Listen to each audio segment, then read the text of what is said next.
If you want to check warranty on Samsung Galaxy Tab A11, what you can do is you can open Settings. We're gonna scroll all the way down on the left side and go to About Tablet.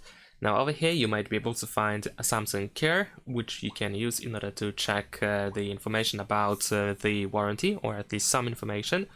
And also, in addition to that, you can also go and find IMEI number if it's available. If it's not over here, then you might need to go to the status information, choose IMEI information, and you can press and hold your finger in order to copy the IMEI number. Afterwards, we can open the browser and we can simply search for IMEI check.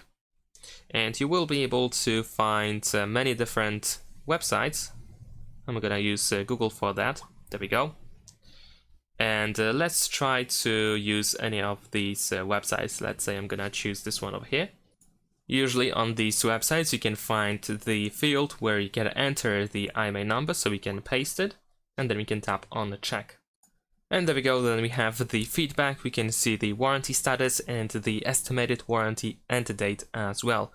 And that's pretty much it. Thanks for watching, leave a like and subscribe.